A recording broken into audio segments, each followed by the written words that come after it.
Hello and welcome to the Mar Project. Marichua here, and welcome back to another episode of Peaches Reviews Pages, the vlog tie-in version with my official book blog called Peach Pink Pages. I think I got that right. I keep forgetting how my script is supposed to sound.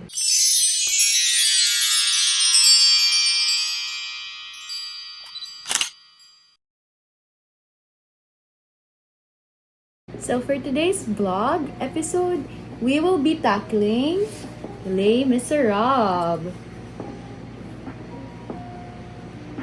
So if you guys haven't heard of this story by the one and only Victor Hugo, here it is. So I'll be telling you guys the story, a little bit of analysis, and my overall thoughts on this book. So 8 years ago, I read Les Misérables for the first time. I borrowed the book from my high school's library. I finished high school and got through college, and as the years went by, I wanted to read the book again since it felt right to be able to understand the book better now that I was older.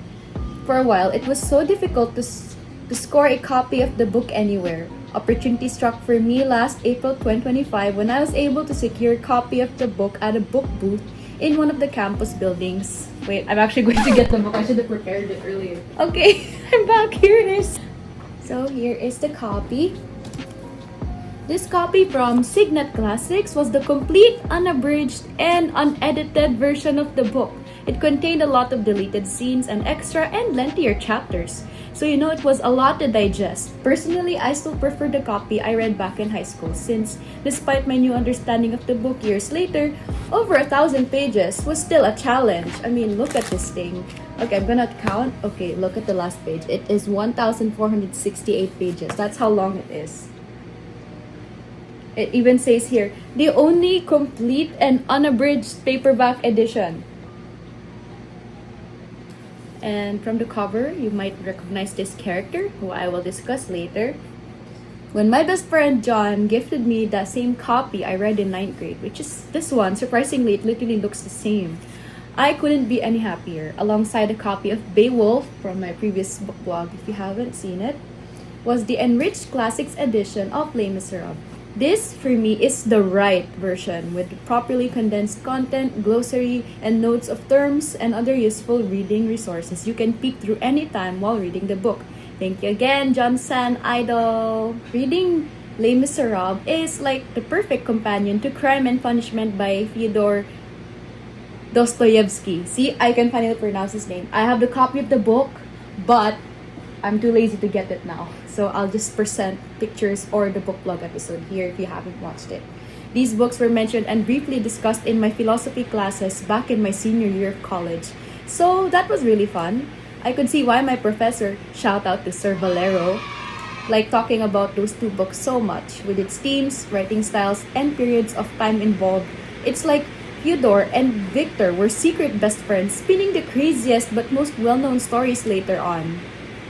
The ones that would be seen and heard by sociology, like me, philosophy, social science, or political majors. Both stories also tackle crime and even redemption. No wonder Rodion Raskolnikov and Jean Valjean would totally write to each other in their respective prison camps. So I'll post the episode of the Crime and Punishment in the link below, as well as the vlog version in case you want to check it out. Wow, it's raining really hard. I was about to film and then all of a sudden it was raining. Seriously? Okay. Before we begin, let's briefly introduce the author. Victor Hugo was one of the most influential figures in literature. He was also the leader of the French Romantic movement. Born as the youngest of 3 sons, Hugo's birthday was on February 26, 1802. Oh, belated happy birthday to him, by the way. His parents were Sophie Hugo and Leopold? I'm sorry, I don't know how to pronounce his name. Sigisbert, who was a count and general in Napoleon's army. Sophie Hugo left Victor Hugo's father, and Victor stayed with her and his 2 brothers in Paris when Victor was 12 years old. He became interested in poetry and was recognized by the French Academy when he was 15. For a while, Victor Hugo would go on to write and publish poetry books. Wow, this rain is really bad! Oh, I'm not sure if the audio can pick it up, but I'm wearing my earpods just in case.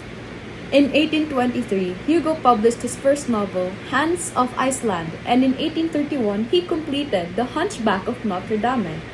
The latter book was what skyrocketed Victor Hugo to fame, or probably because Disney adopted it. I'm kidding.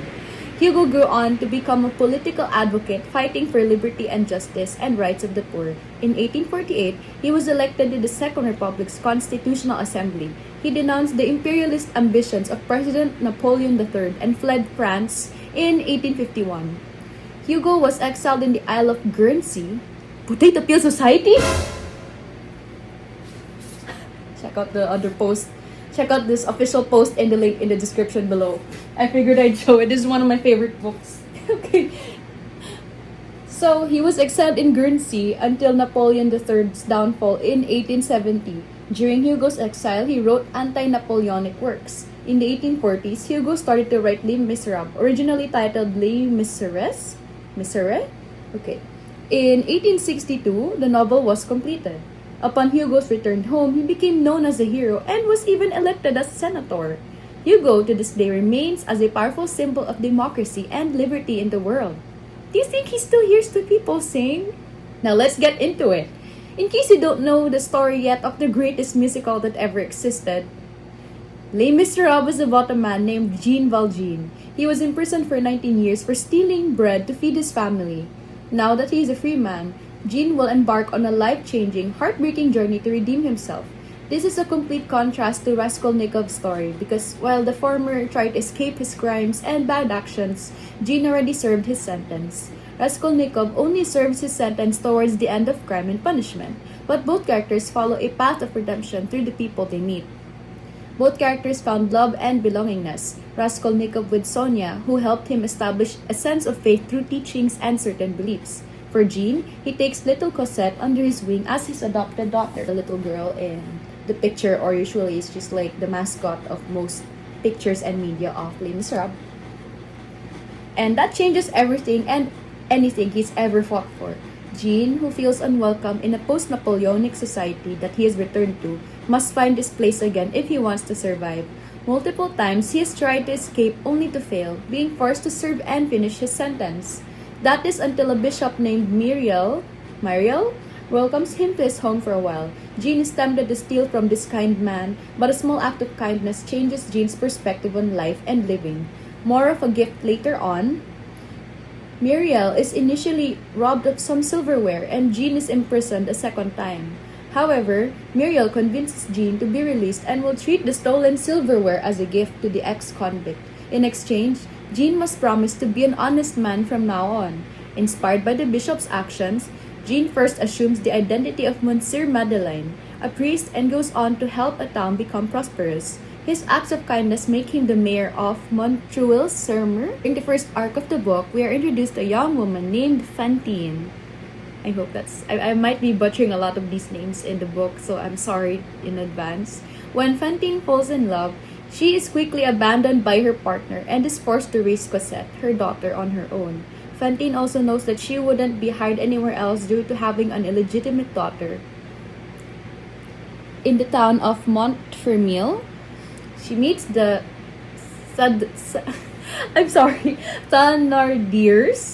Thénardiers, who agree to look after little Cosette in exchange for an allowance sent by Fantine.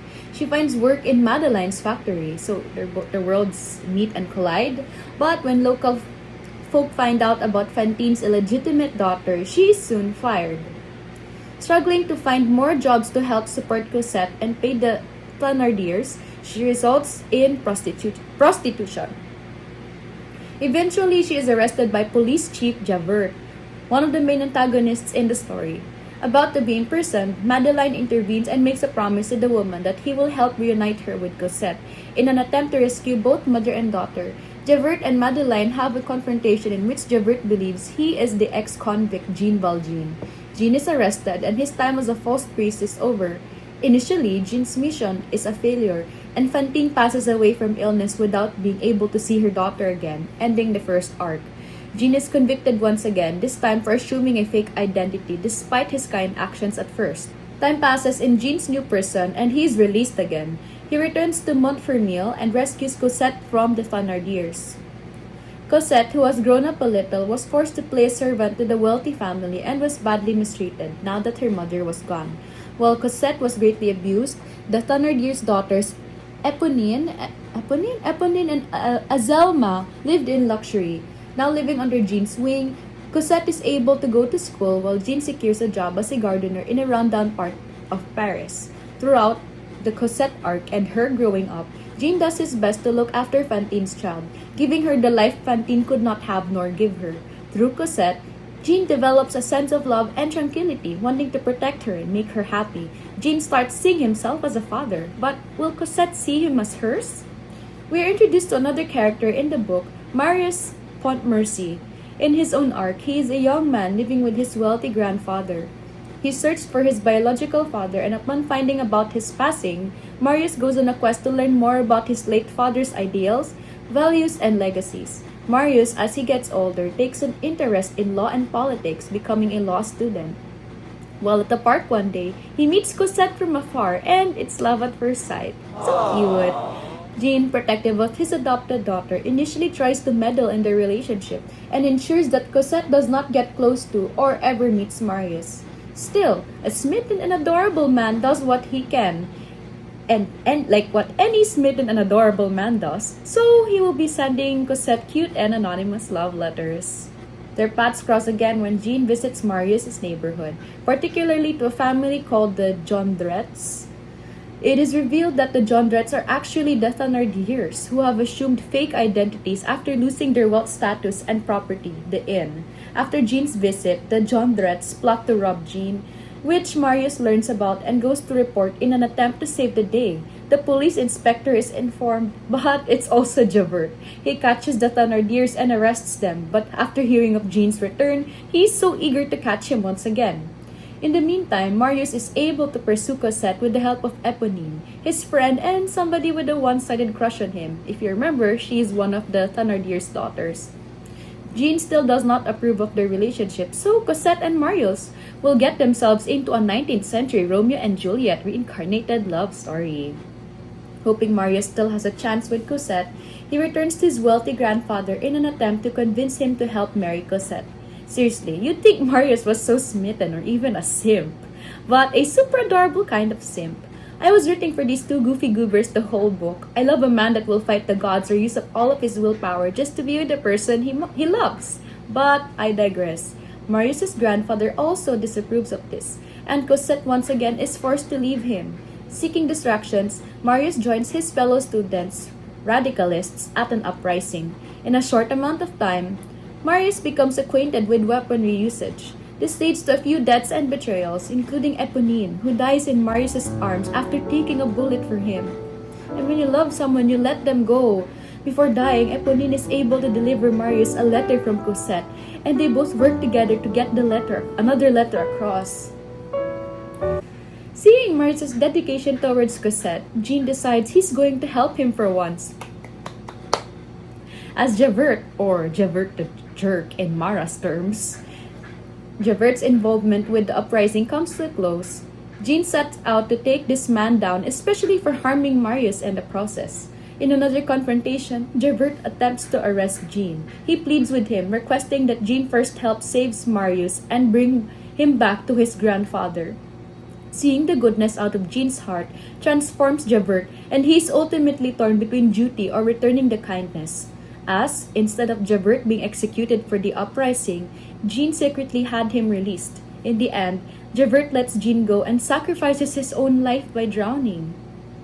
Marius is brought safely to his grandfather, Monsieur Gillenormand, and he and Jean take turns restoring Marius to good health.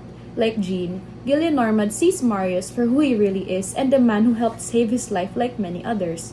He consents, like Jean, to letting Marius and Cosette marry. However, by the time the two are married, Marius learns of Jean's criminal past and initially worries that Cosette may have been harmed while she was under his wing. But still, it meant a lot to Marius that Jean saved his life and changed the world around him. Finally, Jean and Cosette are reunited for the very last time as he lets her go and be happy. Cosette recognizes him as her father as he dies peacefully and happily in her arms. Aww. The story spans two different generations and ideals. those of Jean and his story arcs, and the next generation starring Cosette and Marius. Both children, as they get older, seek freedom from their parental figures and find a way to be together. Despite Jean's strong values of compassion and mercy, Cosette felt trapped, especially when she was never able to meet her real family and relied on Jean for most of her life. The same can be said about Marius, who grew up with his grandfather Monsieur Gillenormand. These two characters come from very different worlds yet share the same values and dreams for the future. Marius was surrounded by wealth all his life. Cosette and her adoptive father had to live through poverty and suffering. Yet when these two worlds collide, change can become a beautiful thing. Les Misérables, or The Miserable Ones, aimed at themes of poverty and the battle against injustice and corruption. With my country's current political and economic state and the wars ongoing in the Middle East, the rise of those in power continues to increase. This, however, is not a sign for us to give up. As Hugo expressed in his novel, cruelty begets cruelty, while compassion begets compassion. Jean, who just wanted to feed his family, had to commit a crime in order to do something good. However, this was looked down upon by society, and he was imprisoned for almost 2 decades. As Napoleon III's ruling ended, Jean struggled to fit in this new world. He met a lot of interesting characters whose arcs and storylines shaped his own. Fantine and her determination for survival. Cosette and her being a beacon of hope and light in Jean's life. Marius and his goal to transform the values of others and stand up for what is right. And Javert, who was only trying to serve his duty. One of the key themes of this novel was revolution. Hugo, who took part in revolutions and uprisings himself, writes similarly about his experiences portrayed by the characters in the story. He is largely sympathetic to the revolutionaries' goals and shares their desire for social change and democracy, but condemns violence as the whole. This key change is shown when Jean, instead of killing Javert off in order to save Marius, chose to let him be a free man. This is a huge parallel as to how Jean himself was treated when he was released from prison. This shows Javert how much Jean has changed despite his past, and how he never allowed it to define him. This reflection shocks Javert so much that he has chosen to commit suicide after letting Jean go.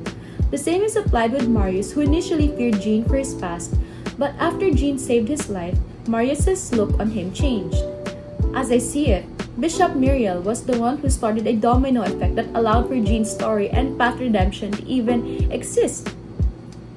Like Raskolnikov's journey to redemption, Jean Valjean received acts of kindness that affected how he thought and saw the world. I have read this book 3 times in total, including the full unabridged edition, and enjoyed it until now. There's a reason why Hugo's work is widely respected and enjoyed. Yes, I'm aware that the titular musical tells a slightly different story. Then again, I haven't seen it, and its tour in the Philippines just ended, but it's a kind of book that makes you think. Living in a dangerous society where it's difficult to trust anybody is applicable to this day, yet we find comfort in characters who show the biggest changes just because somebody has made the choice to trust them and help them reform. So, what did you think of this book? Was Les Misérables worth tackling in the big 2026? Suggest me more political and revolutionary novels. Revolutionary? I'm sorry. I'd love to read more and expand on Jean Valjean and Rodion Raskolnikov's little friend group. As of the moment, I'd also love to include Simone or Crisostomo Ibarra from Noli Me Tangere and El Filubus Turismo by Dr. Jose Rizal, and Edmond Dantes from Alexander Dumas's The Count of Monte Cristo. So, for the latter book, I also published a book blog post. So, it was from the year of Ye Olde 2023. Although those two latter characters' origins and ideas are much more different. Well, that will be a story for another time. Hope you guys enjoyed this vlog. I'm sorry, I know it surprisingly on my script it's a lot longer, but I did not take up too much time in narrating this and reading through it. Unlike the Crime and Punishment one wherein I was yapping for hours, but that's because I had to read excerpts and random quotes. But this time, since this is already a lengthy enough book, I did not include any quotations anymore. Oh my gosh, my aircon is making noises again. Anyways, thank you guys so much for stopping by, and I will see you in another episode of Peach's Reviews Pages by Peach Pick Pages of the Mara Project. Okay, thank you guys for watching. Bye, guys! Okay, so my library is a mess. I'm probably going to have to fix this after.